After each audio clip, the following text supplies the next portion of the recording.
Local artists are struggling from all around. And in this show, we take those artists and we talk to them about the many struggles, but also how they overcome those struggles. This is City Sounds.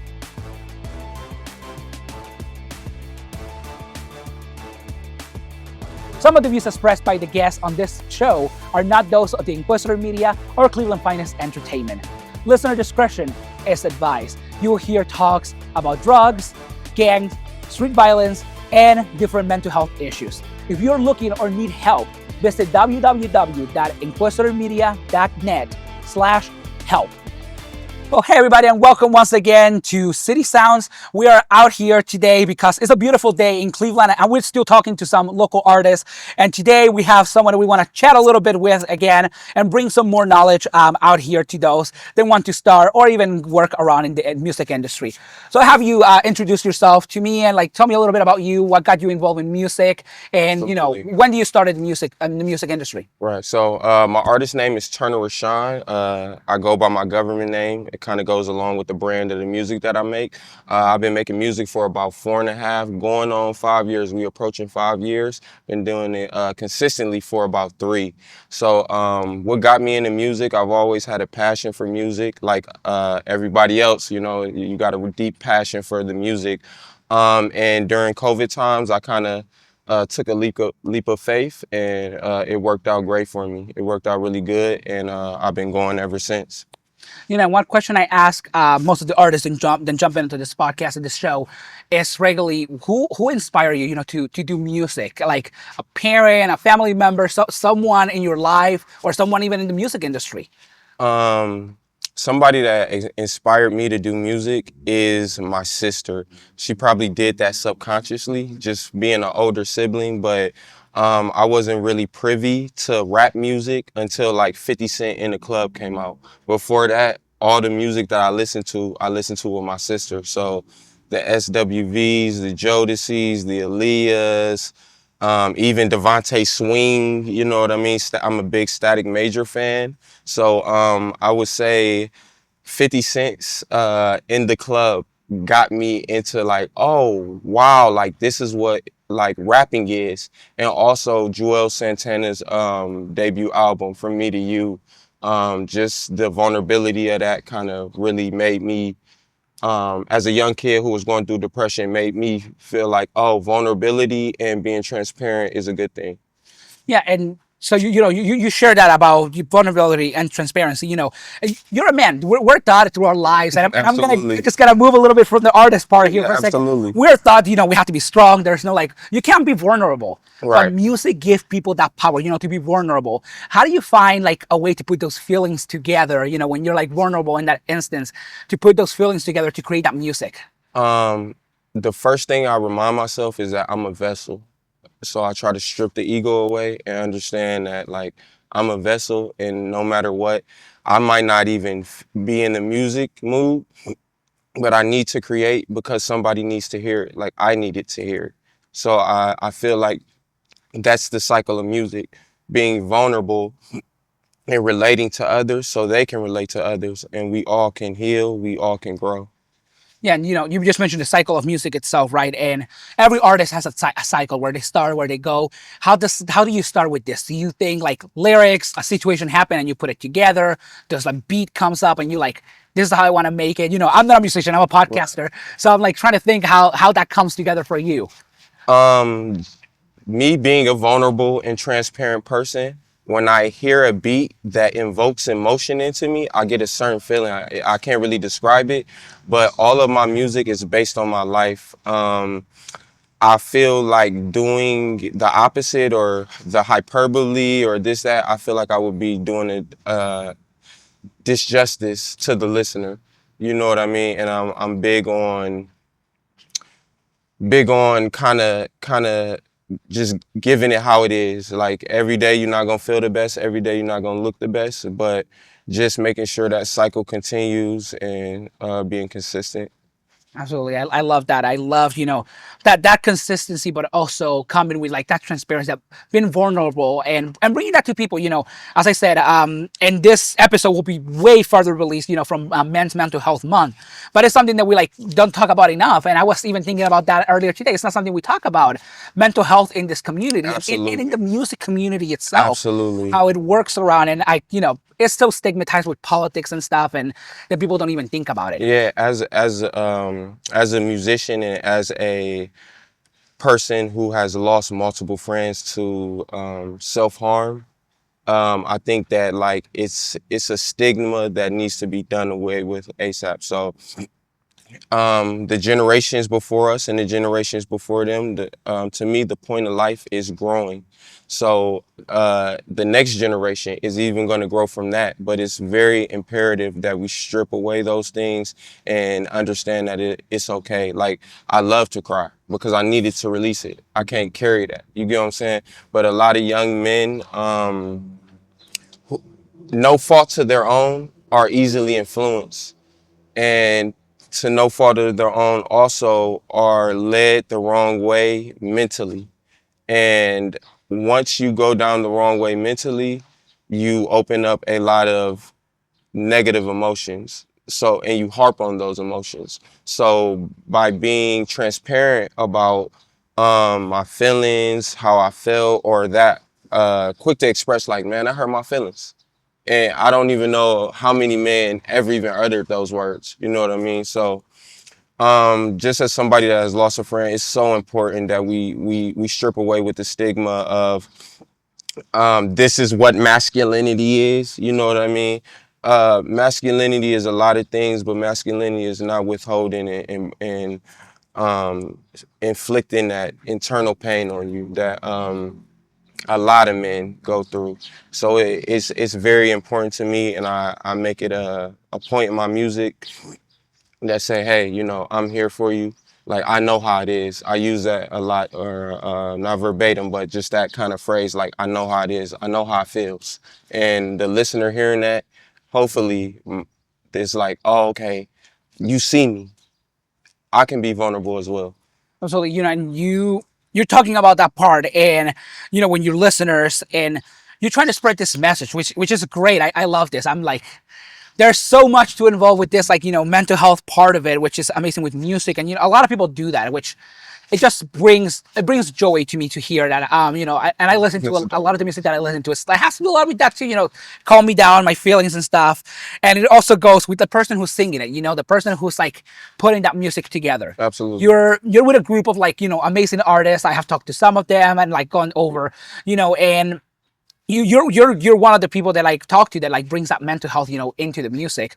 So I want to ask when you're collaborating with this artist, how does that work for you with this other artist, bringing together the music, putting your part into your little grain of salt into the whole song? Have you done that collaboration yet? Absolutely. So anybody that I do music with, like, we talk first. Like, that's really my friend. So you're not gonna see me doing no music with somebody that I don't personally or have some type of connection with. Like, no, it might be unsaid. Like, what's understood doesn't mean need to be stated.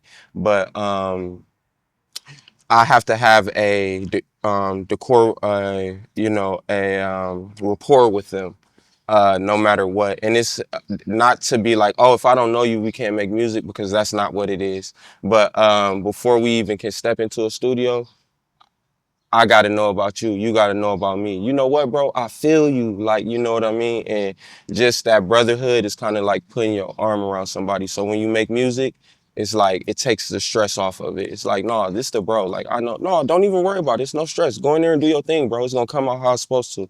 And just having that mentality is, I do a lot. I'm starting to do a lot more features, and they're keeping that mentality. It always brings the best out the other artists.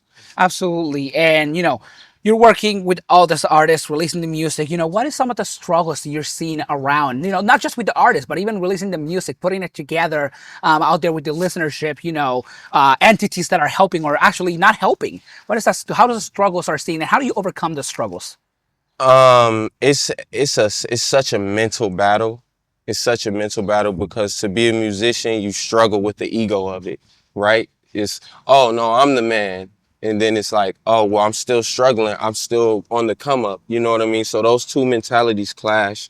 But just it's a lot of mental battling going on, and um, being too in tune to other people doesn't help with that. So, you know, in the world of social media, you need to isolate yourself, in my opinion, for those type of things. But the mental part is the most things from maybe the song isn't how you envision it in your head. Maybe the cover isn't how it's supposed to look in your head. Maybe you are excited to record a record and it fell flat.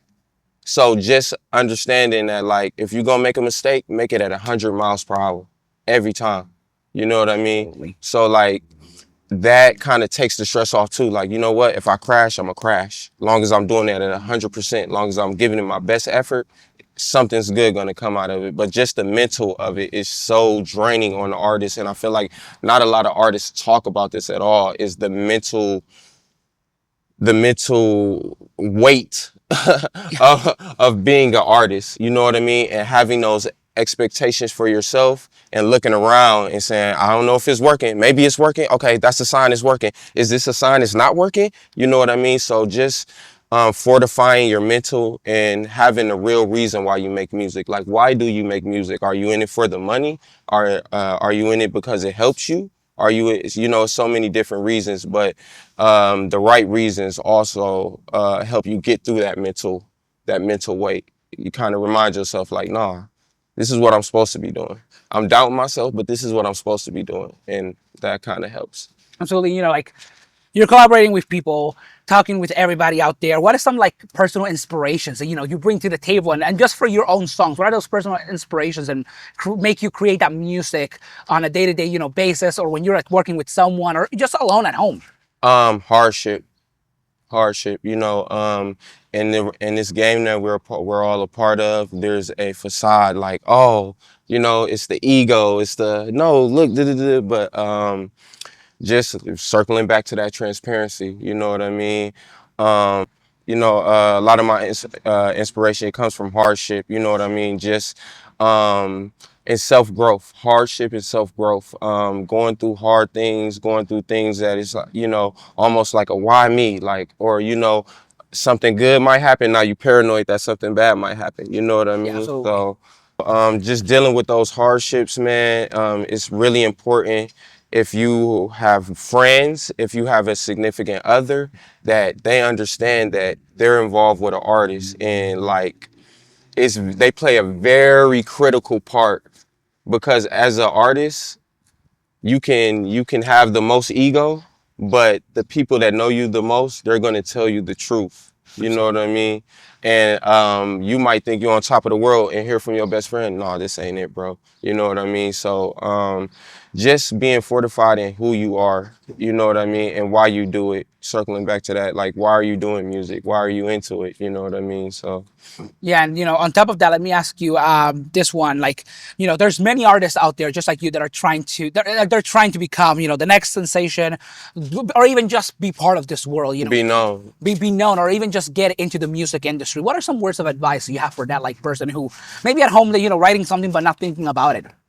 Don't ever be afraid of heights. I spent a lot of my life being afraid of heights, being afraid to succeed, being afraid that something good might happen, and being overly humble or just being self-doubt.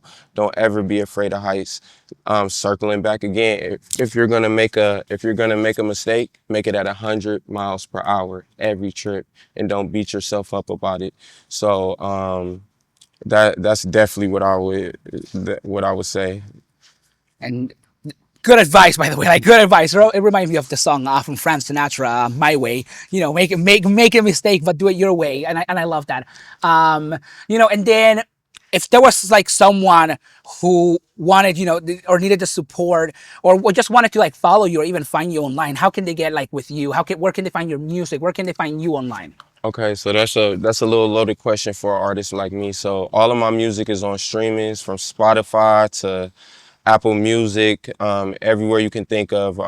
We there, but also one thing I really wanted to speak on is artists knowing their self-worth. So just being in the streaming era, we getting paid pennies to dust for the hard work, for the financial investments, for the long nights and early mornings. You know what I mean? And it's not reward. It can, if you're not doing it for the right reasons, it won't be rewarding to you.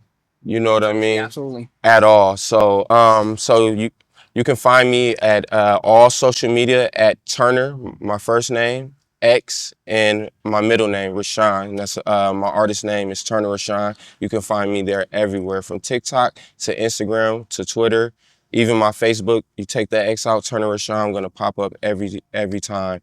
But as I was speaking on before about artists knowing their worth, I'm an artist that actually goes direct to consumer, and I started doing that in January, kind of just betting on myself and just looking at, okay, over these period of time, this is all I made. Now this might be good to somebody else, but if I'm holding myself accountable and I'm believing in myself and I'm knowing my worth, I need more, you know what I mean? So Absolutely. I need to put in more effort as an artist. So I started going direct to consumer through different avenues and platforms. A specific one in January for my single She Like, which is on all streaming platforms right now.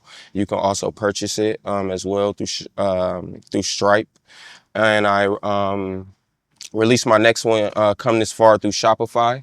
You know what I mean? So I would encourage all artists to know who really supports you, know who doesn't look at it as, oh, by shining light on you, it's taken away from them. And you focus on those people. You don't focus on social media, the social media followers. You don't focus on the friends or none of those things come before that. None of those things come before that. You know what I mean? Absolutely. But because at the end of the day, every occupation you could ever think of, you want to be rewarded for your effort. And just how it feels good to make a good music, it feels great that people are supporting financially with you. And we talked about hardship earlier, so big thing to me. I would encourage all artists to really take your career serious and go direct to consumer. I don't care if you get $6 off of it. That's a lot more money than we're getting, you know? Absolutely. You know, like I City Sounds is on Spotify, and I hate, because I even had a deal with Spotify at one point myself for my direct podcast Politico, but I have to be very honest, and I have to shit on them as a company for a minute. They're one of the worst out for local artists, and even for big artists. They're not paying people, you know, they're paying pennies to like $1 on their music while they're making billions. Billions. You know, the reality is they're paying pennies to the billion. Right. And that makes the artist struggle. So I agree with that for sure, you know. And for those people, you know, those at home that are like trying to find this artist, you know, make sure that you're always supporting them. Even a follow on social media helps out, or even that follow on Spotify, that listen on Spotify, that's listen on YouTube. That helps those artists to also understand that someone's there. But if you go to the social media and you see a buy me a coffee, or you see like a donation page, make sure that, you know, you just drop $1, maybe $5, whatever you can, because every time that we support someone, we can actually make a difference in their lives. If they have merch, if they have something, that is when we come in as supporters, and as, you know, ourselves, we keep that person going. And some people donate to the YouTubers for a Patreon. You know, if you're willing to donate to that Patreon, why not donate to that local artist that you're listening to and you're taking the time to listen to? And that's when, you know, I love when people take the time to donate and support artists. And, you know, even through listening to this podcast and sharing this episode with people, that is a big way that you can actually share and get people to understand, and, you know, what the struggles of the artists are going. So I want to, you know, with that, I want to share, you know, follow each artist you're seeing on this podcast. Make sure that you follow the show and learn about the stories of this artist, because they're everywhere and they need the help, you know, and we are the ones that can support them from our phones, from home. It takes 5 minutes, maybe less, you know, just a click on your phone that you do every day. You doom scroll for 5 hours. You can listen for 2 seconds, you know, and spend the time with us here. So with that said, thank you everybody for listening at home or watching for whichever platform you are, Spotify or YouTube. And thank you so much for joining me today. Absolutely. I appreciate you having me. This was really dope. Thank you. My man. City Sounds is an Inquisitor Media original production produced by Cleveland Finest Entertainment, Cleveland Finest 216. This episode was recorded and it was edited and produced by Alonso Knight, the team at Cleveland Finest Entertainment, and it was hosted by me, Juan Collado Díaz. Our music, intro and outro is Bass Factory, and you can find more at www.citysoundspod.com. Thank you for listening.